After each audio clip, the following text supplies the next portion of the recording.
Hi, I'm Anna. I'm Ben. We're AutoSave. Welcome to our channel. Today we're watching Vinland Saga, Season 1, Episode 23. Last episode was another great episode of Vinland Saga. I am loving the series more and more, and excited to see what's in store next. I have no idea. I have no guesses. No good guesses.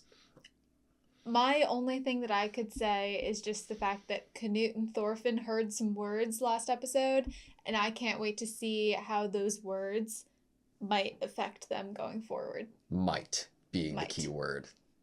Ready? Yeah. Sweet. Yesterday I was working on a little edit for our Valorant Premiere team, and in it I needed a good well-paced song to edit, to the video, and I was in between picking another song, which I went with, and then this song, the intro. I thought it would lend itself pretty well. I could have seen that. I'm so excited. Day of the Imperial Council. I like how heavy those doors were. It took a lot of guys to open it. Miscalculation.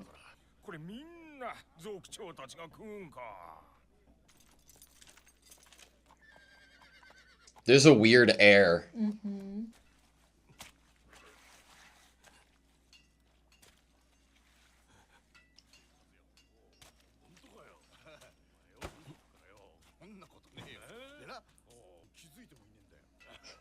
Kid fell over, didn't even notice.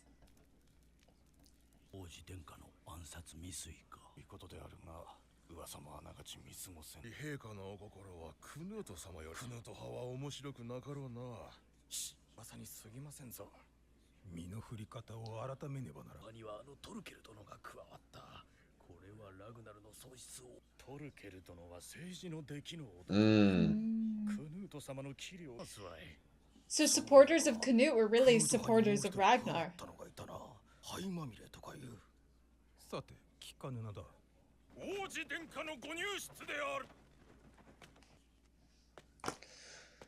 That crown. Of course we see it first before the man. Oh my god. Parkel's just so tall.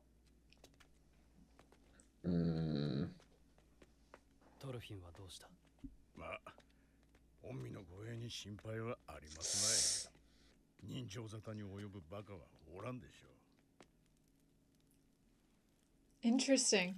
I am very, very nervous. Just hearing the pouring. And the fire crackling. Uh-huh.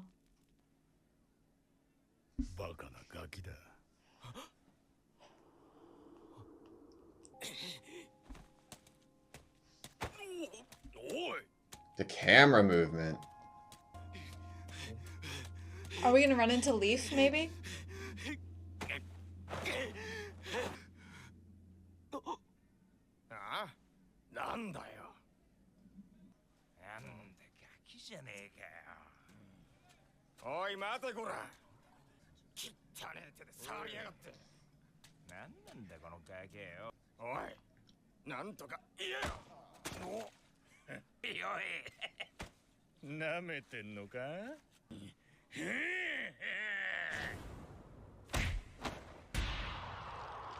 Oh!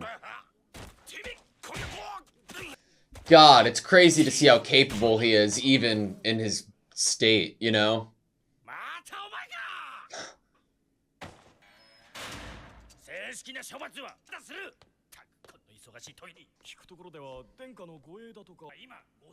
And now Thorfinn really can't protect the prince. I hate narratively caging Thorfinn right now. I hate that Canute asked where Thorfinn was. And that Askeladd said, and it's not like anything bad's gonna happen here.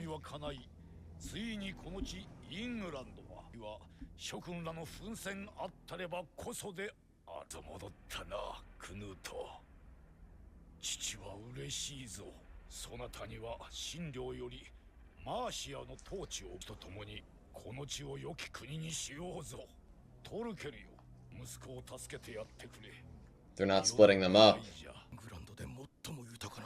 And keeping Thorkel with him. Maybe the rumors were just rumors. Then of course he'd say that.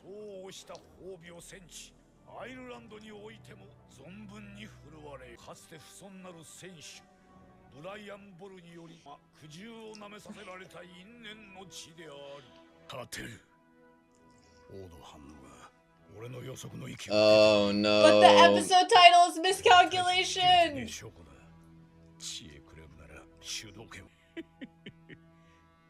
No. Who's that guy whispering and what he's saying?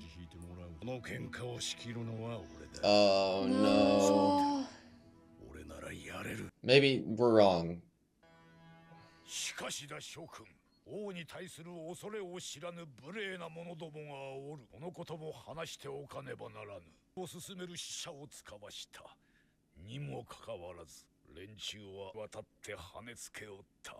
真領を脅かす目が育っておるなら。ウェールズ。No! Does he know the truth about Askeladd? 来たる春より進撃する。心得よ、諸君。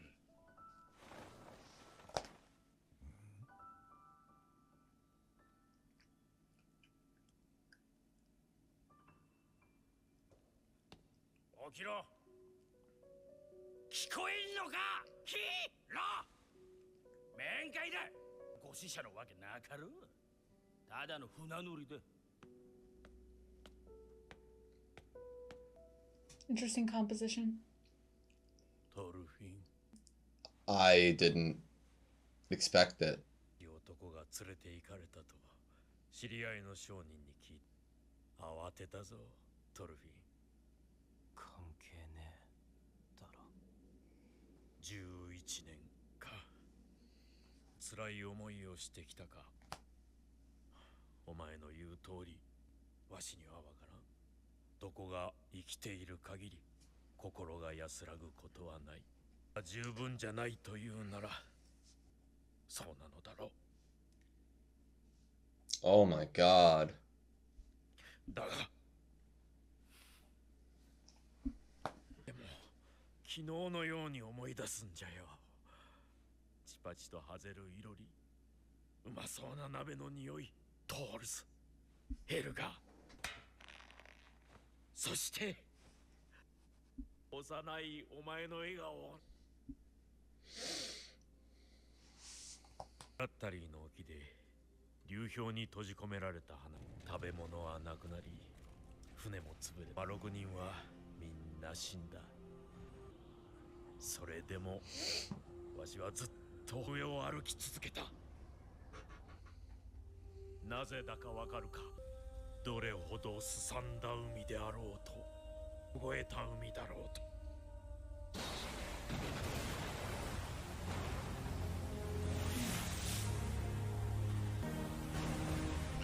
Cool. 海と戦っとるんだ。戦士と同じように己の誇りをかけてな。トールズが死んだ時、お前がいなくなった時、誇りにかけて誓った。だからトルフィン、これはお前のために言うんじゃ。血のためだ。どうあってもお前をどへ連れて帰る。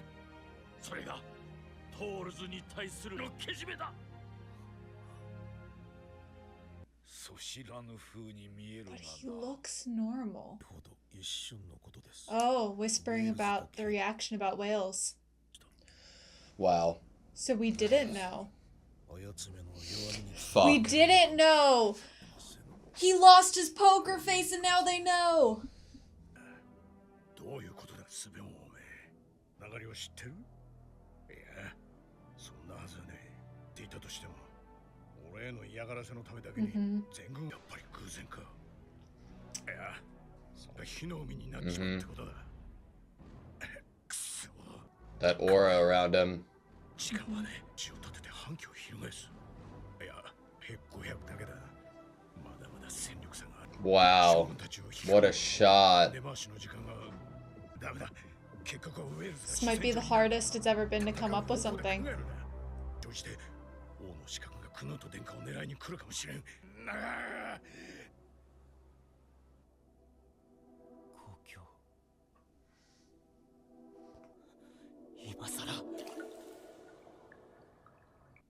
Home, they're both thinking about 遥 home. かな西、海の向こうに果実が実り、真っ青な草原が波。ヴィンランドだ。トルフィン。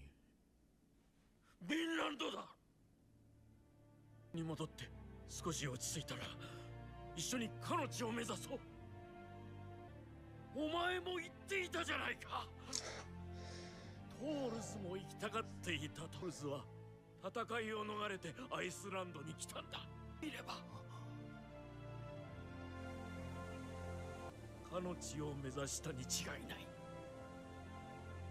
いや、戦もない。誰もが平和に暮らせる高の地。そんな国を作ろう。フィンランドならどんならきっと。 Ooh. Wow. Oh. Like being visited by a prophet or getting a prophecy. 俺に追われてどういうからくりだったんだ。エルズ人たちがデンジンのお前に味方したんだ。おふくろの墓がある。あの地は俺の故郷。 Holy shit. じゃあまあなんだな。お気の毒様だな。クヌート殿下の重視。オラフの子アシェラット殿、保全に進まれよ。 What are you going to be given? Put the act on, go do it. Put the act on, go do it. Be respectful. Work it. To be given something by the king of the people you hate. Oh. やつはどうしてこう土壇場の月がないのかね。 Don't end. I know it's gonna end, but I don't want it to end. We don't even get to know what the king was gonna say to him. Fuck. Okay, that was Vinland Saga, Season 1, Episode 23. Miscalculation.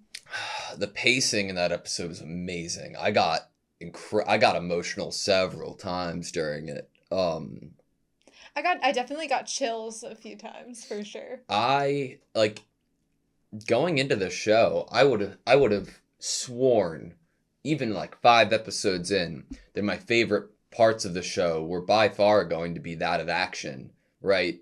Mm-hmm. Whether it's Thorfinn's incredible like maneuvering, Askeladd's outthinking in battle, or Thorkel's ridiculous height and strength and the feats he's able to accomplish with a spear. And the fights are great, don't get me wrong, but the dialogue and the writing is really what fucking it like blows me away in the show. It's the thing that I'm in love with more than anything in this show. I love it so much. I thought that like it's not just about like being well written, it's about being well timed. It's about when you choose to make the choices that you do that leads you to a point like this, and then are able to parallel things throughout an episode between these two characters that have taken such a journey to get here. Mm-hmm.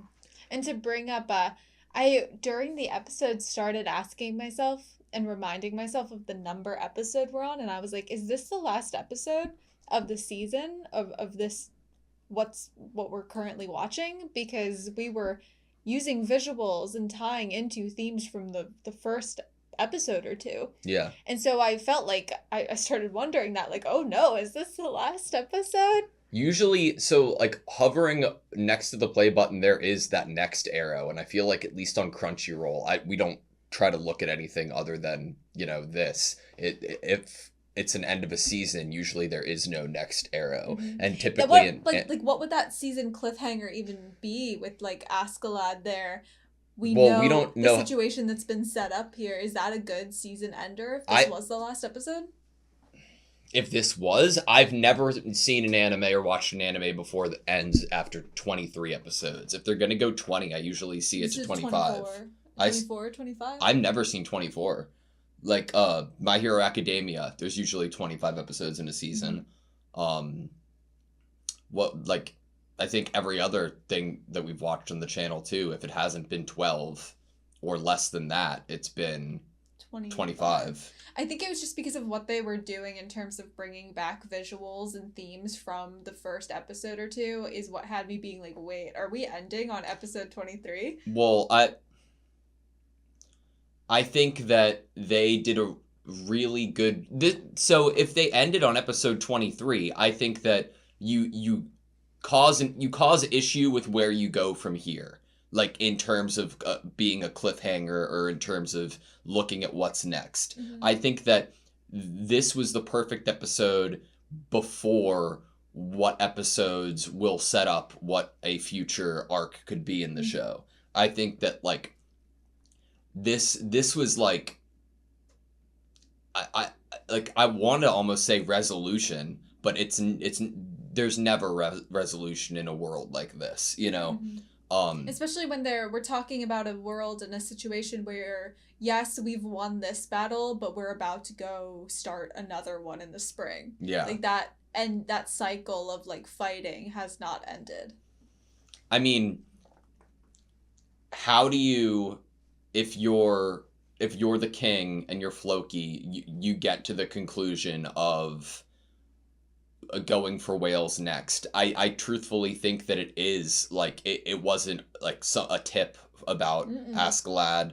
I think that it was truthfully just the next step in his plan. I mean, it's location. Yeah. They are literally right next door to where we've just captured. Yeah.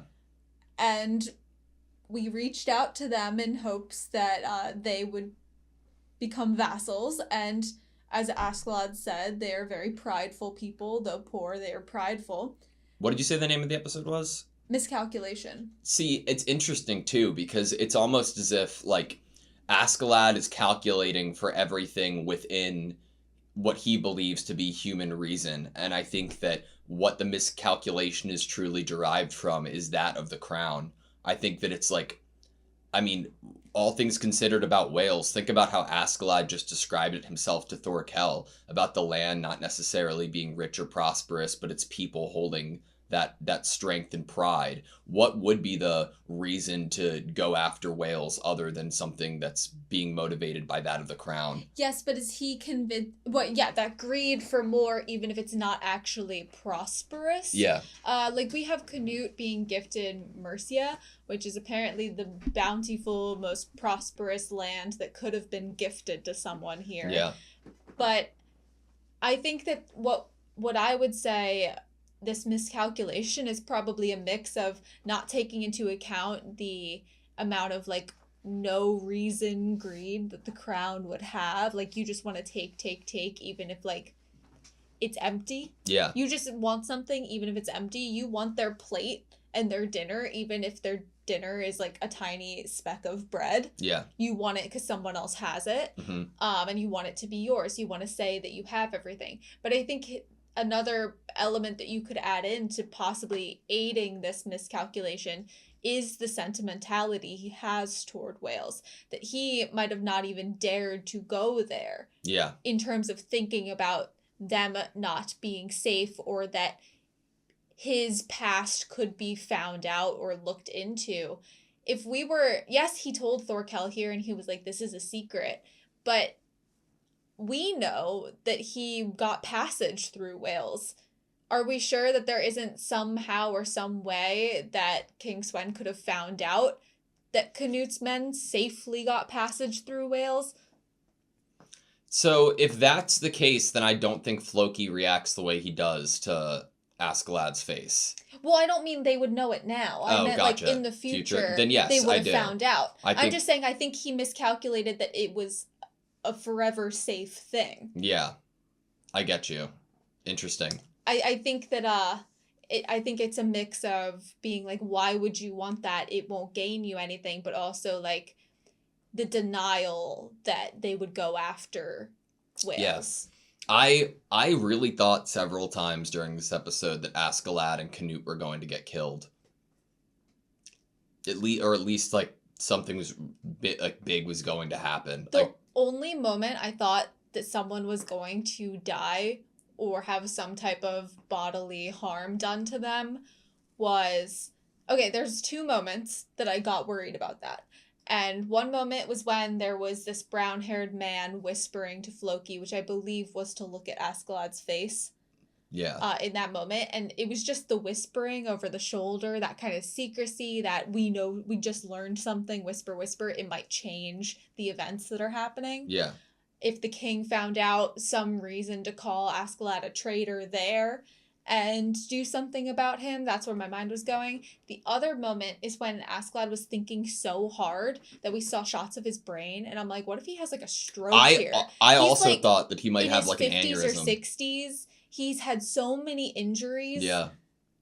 No, like that's one of my times that I thought somebody was going to die as well. I was like the amount of just like the stress he was under in that moment. But also, you know what's crazy is that we're watching a show. I don't think in any other anime, at least we've ever watched, we could put that on the table as a possibility, as like a potential for death that would feel like heavy, real, and weighted, and for some reason I could see it happening. Like that idea being, because he would have that would have been a miscalculation. Yeah. Askeladd would have never pictured that he would just have fallen over and died. Yeah. Which would have been something to do with in battle, which is like a whole thing with the warriors in the series. You want to die. What happened last episode with Bjorn? Yeah. Which I'm very happy he didn't, because there's a lot more of his story that I need to see. He's still very useful to the story. Yeah, and I love seeing him. But that was one of the moments for me as well, as just like the setting up with like, oh, yep, what's in the barrels? It's wine. And then like shots of swords being brought in. I thought it could be just like a random like pump fake of, for some reason we think it's a good idea to kill you, not because of logic, but or something like that. Not even poison maybe, but like just to go off of Askeladd's line of dialogue earlier about nobody's foolish enough to spill blood here. Like I was like, I mean, you're trying to play chess against somebody who's playing chess, right? But if somebody's playing checkers, they can out-dumb you and do something unexpected, right? Yeah, unexpected. Yeah. To someone who's like thinking so hard, something that seems trivial to the big mind game that they're playing, like taking whales. Like taking whales to Askeladd in this moment is like checkers. He's like, wait, I thought we were playing a very complicated political game of chess. Yeah. And now you're just trying to like take whatever. Total miscalculation there. Like in oftentimes in like video games, there's such a variety to skill that when you hit a certain point, you start to like understand the mechanics of whatever you're doing in such a way that you're trying to understand what the opponent's behavior is going to be and outthink them. But once you're that high of a bar that you've reached, and then you play against somebody who's a novice at the game, all that thought about, oh, what are they going to do? When are they going to fake me out? Exactly, because it's so just animalistic and simple that it's almost unpredictable. So I was scared that was going to happen. I think that also like is a good segue into what I appreciate of the lords that are here. Mm-hmm. We are talking about the rumors, but when we hear what Canute has been gifted, there are a few that are like, oh, then obviously the rumors aren't true. But then others are like, but wouldn't that make you think the rumors are true and that he's trying to deceive us right now to think that they're not? Yeah. You know, so there are people in the crowd that are like aware that it makes sense politically that having both of these sons, you know, you gotta pick one that's going to be the ruler. They are aware that there are a camp of people in support of Canute. They are aware that there are a camp of people in support of Harold. They know that the king has not proclaimed either one as the one that he is supporting and putting as the next king. And so there's people in the crowd here that are very aware of what's politically happening here and what could be happening behind the scenes. And I really appreciated that it was at least said by one that was like, no, but wouldn't this actually be evidence Yeah.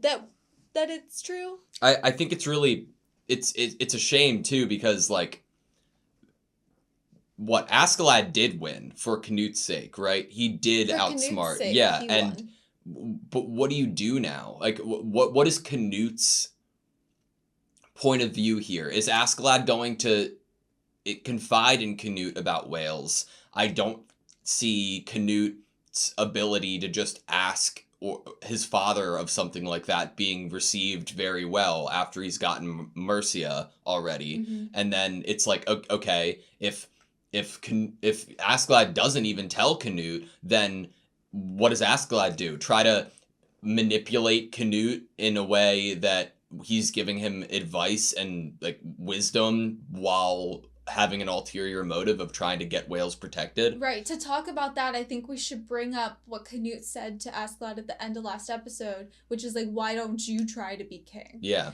What we have is that Askeladd was putting all of his faith and all this time and his energy into promoting Canute and getting Canute into whatever position the person that should be ruling should be in.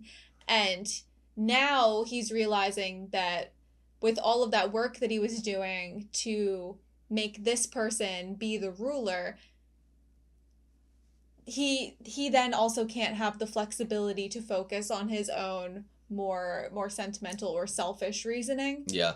And he did deny himself the chance and the role of being that leader that could go and kind of still continue to act however he deemed that he wanted to act.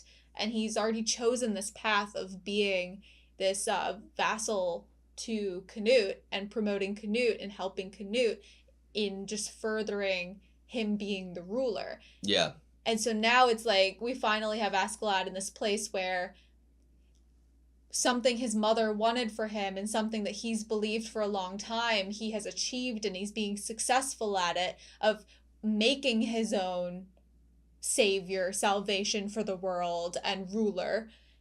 And something else that's sentimental. Now this thing he was doing from his mother's words is also going to hurt something that has to do with his mother. Yep. And he's in this conflicted place that he would have never imagined he would be in. I am so happy Thorkel asked, and I'm so happy that Askeladd answered. I think that, like, my vision of Thorkel isn't just, like, oh, big, strong guy, eats a lot, funny. There's a bit more to Thorkel, and that's one of the reasons why I love him. And I love that from a strategic battle standpoint, this was like a big unanswered question for him. And it makes sense to bring up in the context of the situation because, like he said, speaking of whales, you know, like I think that that's just like incredibly well written and a great moment to like shine on Askeladd's relationship with Thorkel and what that means. Definitely, I like that too. I also like that you could never actually say that Thorkel is dumb. Yeah. He just has a way of fighting that he enjoys the best. Yeah. I have a question for you. Does Thorfinn leave with Leif? And if he does, what will Askeladd's reaction be? We had this really nice composition on the screen, this very prophetic angel appearing to you outside of the jail cell, the light just basically emanating from Leif here from the open door. And it was, I think that I still can't see Thorfinn returning home, but I could when I think about the timeline of us attacking whales in the spring. I think that could give time for Thorfinn to kind of maybe tie up some loose ends, go home and see his family, and then return to be Canute's, like with Canute and Askeladd. Yeah. He can return to his revenge, but he has time. Or if he wants to drop the revenge, he has some time to go see his family, and then he can return here if that is the mission that he has set his heart on, like Leif said. Yeah. And he has time to do so. Again, the show's put me in a place where I can't confidently make a good guess, because of how many different routes I could see it playing out in such a terrific way. One of the things that I really didn't expect from this episode and his conversation with Leaf, it was one thing that made me incredibly emotional and blew my mind when Leaf had that really true understanding of how Thorfinn's really feeling right now, and saying a line along the lines of, as long as you're alive, your heart won't be, as long as he is alive, your heart won't be at peace. Mm-hmm. I adored that. But the idea of bringing up Vinland and saying that we could build it together, like, I didn't expect that route to be traveled, and now that's like thrown me for such like a turn. Like, couldn't you imagine a world where Thorfinn and Thorfinn and Leif go back to Iceland, go to Vinland, start up their own country, and that's a home, almost like a home that Askeladd views Wales as? But like, wouldn't that be more evidence that if Thorfinn's been hearing this story of Vinland, and we have Canute wanting to make a paradise on Earth, yeah, wouldn't that possibly be evidence that Thorfinn would finally actually maybe join Askeladd's camp in terms of how we are going to perceive Canute and put trust in Canute and work together to create a safe country without slaves and without war? But that's in country where make this country but Vinland. That's not Thorfinn though. Like, that's not what his or Leif's, like, what they're talking about, right? It's that traveling, it's that trip to Vinland that Thor's would have even taken at some point. And that, like, to me, is in a very different place. I want to raise you, if Thor's knew that he could follow and support Canute, and that Canute could make where they live into a Vinland, would he audio issue, sorry. Would he possibly support Canute's? No, I don't. I again, I'm saying this in like for the sake of the discussion, because obviously I could be completely off the mark and wrong. I think Thor's wanted to be alive with his family in a place where they don't ever fight again, and I think that I'm not saying that 100% he wouldn't be willing to fight for that, but it might just be to him another war and another step to join the cycle again. I think that the idea of leaving in and getting to that place with no slavery and peacefulness is that immediate goal. Right, but we also know that Thors and Thorfinn are different people. Yeah. And Thorfinn, as a character, we would not want to try to perfectly emulate his father. We would want him to make his own choices that are inspired and or like he's come to be his own person, and he's taking the bits and the lessons from his father that fit him the best. Yeah. And it might fit him as someone who's still raring to go in a fight and not wanting to lay down his weapons. I could see him seeing this as a way to be true to what his father wished of the world, yeah, but also be true to something maybe he would choose himself. I agree though. Like that, it's like it's so hard to be like, oh, I think this is gonna happen, because I think that there's so many different routes. Like everything that you explained, I think is very viable and could happen. I have just no idea. I also wanted to, in the Leaf conversation, one more like dialogue piece that I really appreciated, that I thought was really healthy. I think how Leaf spoke to Thorfinn here was like an adult. Was very healthy. It's like he really took that last conversation they had and realized his mistakes there.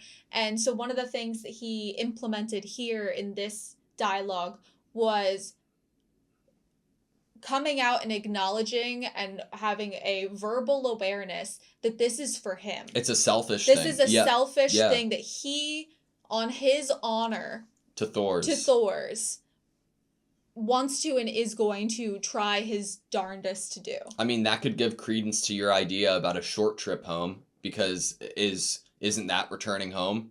Going home, being there, it doesn't mean you have to live there forever. You can go there for a while until next spring, and then... I mean, think about how that would be for... His mother's health is failing. She's possibly thought this whole time that her son was dead. He disappeared. Just seeing him and knowing and seeing that he's an adult now, it's been 11 years. I think his mom would understand that she could not understand everything that he's been through in the way that Leaf says that here. Like, he acknowledges and is aware, like, you're right. I could not possibly understand what you've been through and who you are now.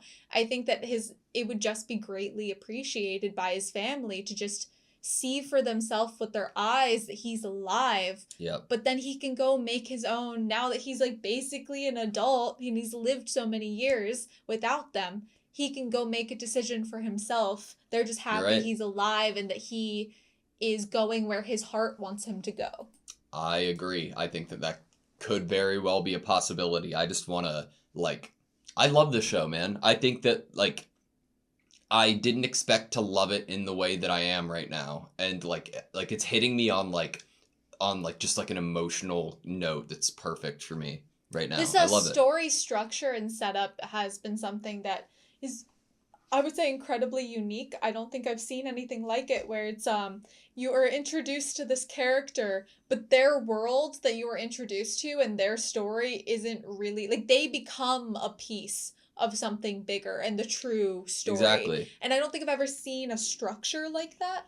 I think that I just feel appreciation of that story and that uniqueness and that ability to show me something that I don't think I've seen before, but also the quality of it is so great and unique. And I think that the animators do a pretty great job at highlighting it with a lot of their lighting. I think they're really good at, but above all else, my favorite thing about the show is the writing.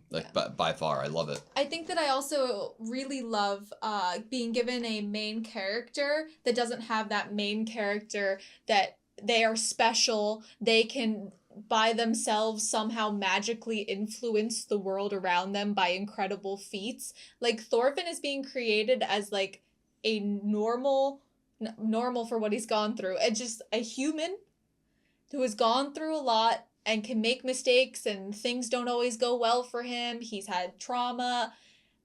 But he's also a piece of a bigger picture. He is a citizen of a country. He is a vassal to the prince. He is the son of Thor's. He is so many things other than Thorfinn, but he's also not some special main character that them being in this world can create peace. Well, it's interesting because it's not just, okay, he's normal, because he's not, right? He has that extra superhuman quality and ability to him in terms of his fighting prowess. But what is important that they've done in this show is show us that regardless of how crazy and superpowered you seem to be, you are not invincible. And you can and will die. And I think that that's what leaves me feeling with what you just described, him not having that I can change the world because I exist energy. Yeah. I love this special element to them that almost makes a character seem inhuman. Yeah.